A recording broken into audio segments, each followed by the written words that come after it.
Global funds का India को लेकर प्रेफरेंस, सेबी के प्रपोज्ड रिफॉर्म्स और 2026 के आईपीओ विनर्स।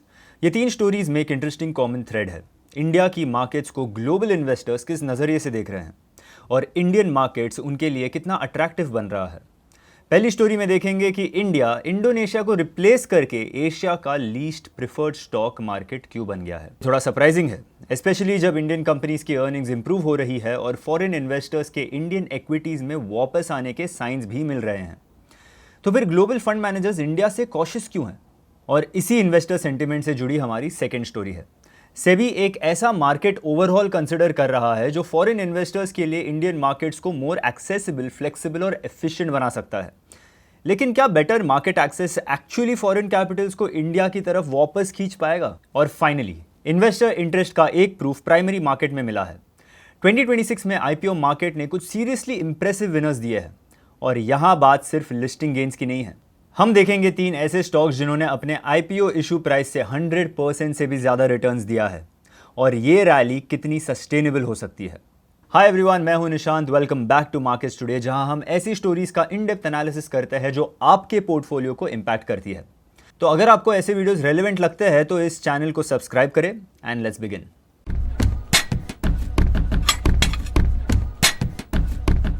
पहली स्टोरी में लेटेस्ट बैंक ऑफ अमेरिका के सर्वे के हिसाब से इंडिया अब एशिया का लीस्ट प्रिफर्ड स्टॉक मार्केट बन गया है। बैंक ऑफ अमेरिका ने 98 फंड मैनेजर्स का सर्वे किया जो कलेक्टिवली अराउंड $272 बिलियन मैनेज करते हैं। इस सर्वे में 32% रेस्पोंडेंट्स इंडियन इक्विटीज पर नेट अंडरवेट थे, मतलब उनके पोर्टफोलियो में इंडिया का एलोकेशन उनके बेंचमार्क के कंपैरिजन में कम था। सर्वे के हिसाब से फंड मैनेजर्स के लिए सबसे बड़ा कंसर्न इंडिया का एआई एक्सपोजर है। ग्लोबली एआई रिलेटेड इन्वेस्टमेंट्स ने मार्केट्स को काफ़ी ड्राइव किया है। फंड मैनेजर्स नेचुरली ऐसे मार्केट्स और कंपनीज ढूंढ रहे हैं जहां एआई बूम का डायरेक्ट बेनिफिट मिल सके। इंडिया में आईटी और टेक्नोलॉजी कंपनीज है, लेकिन ओवरऑल इक्विटी मार्केट का AI exposure global AI beneficiaries के कंपैरिजन में लिमिटेड माना जा रहा है। इसके बाद सर्वे में वीक ग्रोथ को इंडियन इक्विटीज के लिए सेकेंड बिगेस्ट कंसर्न बताया गया और हाई वैल्यूएशंस और रिफॉर्म्स की परसीव्ड लैक ऑफ मोमेंटम भी इन्वेस्टर्स के रेडार पर है। और यहीं एक इंटरेस्टिंग कॉन्ट्रडिक्शन सामने आता है। इंडियन कंपनीज की अर्निंग्स एक्चुअली इंप्रूव हो रही है। लेटेस्ट 3 मंथ पीरियड में निफ्टी 50 कंपनीज की अर्निंग्स 18% ईयर ऑन ईयर बढ़ी, जबकि एनालिस्ट का एस्टिमेट सिर्फ 10% ग्रोथ का था। साथ ही फॉरेन इन्वेस्टर्स ने करंट क्वार्टर में इंडियन इक्विटीज में मोर देन $4 बिलियन इन्वेस्ट किया है, जो किसी भी रीजनल इमर्जिंग मार्केट्स में सबसे ज्यादा है। मतलब सर्वे नेसेसरीली इंडियन कंपनीज की परफॉर्मेंस पर डाउट नहीं कर रहे हैं। उनका कंसर्न यह है कि क्या इंडियन कंपनीज का अर्निंग्स ग्रोथ इंडियन स्टॉक्स की रिलेटिवली एक्सपेंसिव वैल्यूएशन को जस्टिफाई करने के लिए एनफ है। मार्केट परफॉर्मेंस भी इन्वेस्टर कॉशन को रिफ्लेक्ट कर रहा है।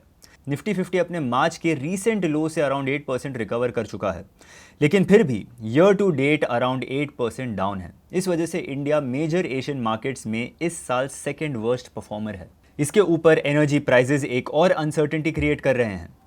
इंडिया जैसे लार्ज एनर्जी इंपोर्टर के लिए क्रूड ऑयल प्राइसेस का बढ़ना ग्रोथ और इन्फ्लेशन दोनों पर प्रेशर डाल सकता है। बीओएफए सर्वे में इंडिया पहले भी मई में लीस्ट प्रिफर्ड मार्केट बना था, जब यूएस ईरान कॉन्फ्लिक्ट के चलते क्रूड प्राइसेस बढ़े थे।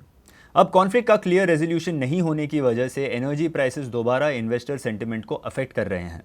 मीनवाइल सर्वे के हिसाब से एशिया में ताइवान और जापान इन्वेस्टर्स के लिए मोस्ट प्रिफर्ड मार्केट्स बने हैं। इसीलिए अब आने वाले मंथ्स में ये देखना इंपॉर्टेंट होगा कि इंडियन कंपनीज अपनी अर्निंग्स ग्रोथ कितना सस्टेन कर पाते हैं, उनकी वैल्यूएशन कितनी जस्टिफाई होती है और इंडिया ग्लोबल इन्वेस्टर्स के लिए अपनी ग्रोथ स्टोरी को कितना कंपेलिंग बना पाता है। दूसरी स्टोरी में रिपोर्ट्स के according SEBI decades old market rules में चेंजेस कंसिडर कर रहा है। इनमें हाईली लिक्विड स्टॉक्स के लिए कोलैटरल रिक्वायरमेंट्स कम करना, लॉन्गर डेटेड डेरिवेटिव्स को एनकरेज करना, शॉर्ट सेलिंग को ईजियर बनाना और स्टॉक लेंडिंग बोरोइंग को एक्सपैंड करना शामिल है। और ये चेंजेस इंपॉर्टेंट है। अक्टूबर 2024 से जून 2026 के बीच फॉरेन इन्वेस्टर्स ने इंडियन इक्विटीज में मोर देन $50 बिलियन की सेलिंग की है। ये एक तरफ तो नेचुरली इंडिया की इकोनॉमी और कॉर्पोरेट अर्निंग्स की ग्रोथ का रिजल्ट है, लेकिन दूसरी तरफ इससे ग्लोबल इन्वेस्टर्स के लिए इंडियन मार्केट्स में इन्वेस्ट करना कितना इजी, एफिशिएंट और फ्लेक्सिबल है, उस पर भी सवाल उठाता है। तो सेबी का प्रपोज्ड ओवरऑल इसी सेकंड प्रॉब्लम को एड्रेस करने की कोशिश है। करंटली स्टॉक्स में ट्रेड्स के लिए इन्वेस्टर्स को अपफ्रंट कोलैटरल रखना पड़ता है। सेबी हाईली लिक्विड स्टॉक्स के लिए इस रिक्वायरमेंट को 15 to 20% तक रिड्यूस करने का कंसिडर कर रहा है, जिससे इन्वेस्टर्स को ट्रेड एग्जीक्यूट करने के लिए कंपैरेटिवली कम कैपिटल अपफ्रंट ब्लॉक करना पड़ेगा। बिलियंस ऑफ डॉलर्स मैनेज करने वाले फॉरेन इंस्टीट्यूशनल इन्वेस्टर्स के लिए ये छोटा चेंज नहीं है। प्लस सेबी डेरिवेटिव्स मार्केट में भी 1 ईयर से ज्यादा ड्यूरेशन वाले डेरिवेटिव कॉन्ट्रैक्ट्स के लिए अपफ्रंट कोलैटरल रिक्वायरमेंट्स को रिड्यूस करने का कंसिडर कर रहा है। और सिर्फ डेरिवेटिव्स ही नहीं, सेबी कैश इक्विटी मार्केट को भी डीपन करने की कोशिश कर रहा है। स्टॉक शॉर्ट सेलिंग को ईजियर बनाने और सिक्योरिटीज लेंडिंग और बोरोइंग के फ्रेमवर्क को एक्सपैंड करने की प्लान्स पर भी सेबी काम कर रहा है। ये अभी के कंपैरिजन में nearly double number of stocks को लेंडिंग एंड बोरोइंग के लिए एलिजिबल बना सकते हैं। ये चेंजेस इंडिया को चाइना, साउथ कोरिया और ताइवान जैसे रीजनल मार्केट्स के क्लोजर ला सकता है, जहां सिक्योरिटीज लेंडिंग, शॉर्ट सेलिंग और price discovery mechanisms relatively mature है। और यही इन रिफॉर्म्स का एंगल है।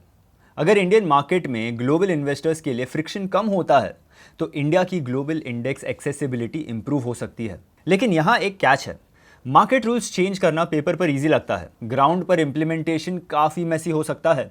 इसीलिए प्रपोज चेंजेस को इंडस्ट्री कंसल्टेशन के बाद अराउंड 9 मंथ्स में रोल आउट किया जा सकता है।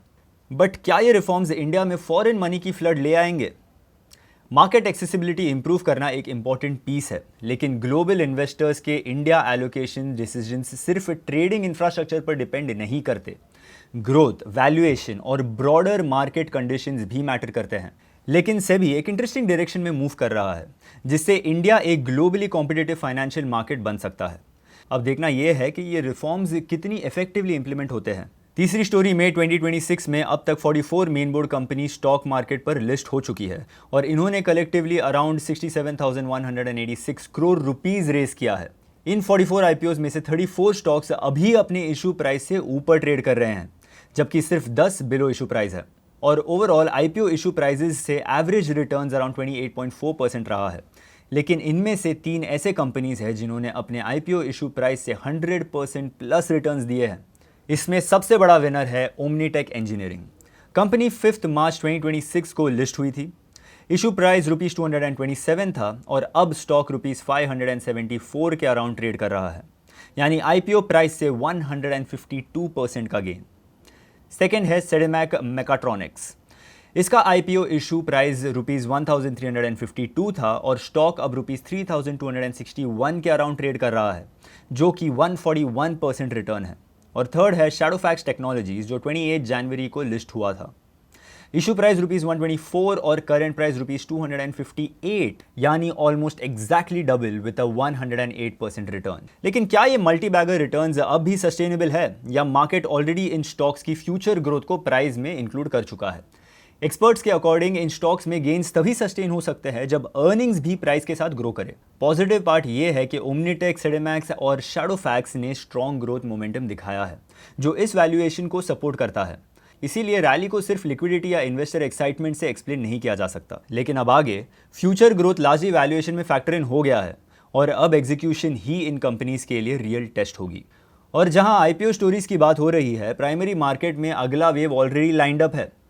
प्राइम डेटाबेस के अकॉर्डिंग 171 कंपनीज को सेबी से आईपीओ लॉन्च करने के अप्रूवल्स मिल चुके हैं। इन कंपनीज के through estimated ₹1.08 lakh crore raise हो सकता है।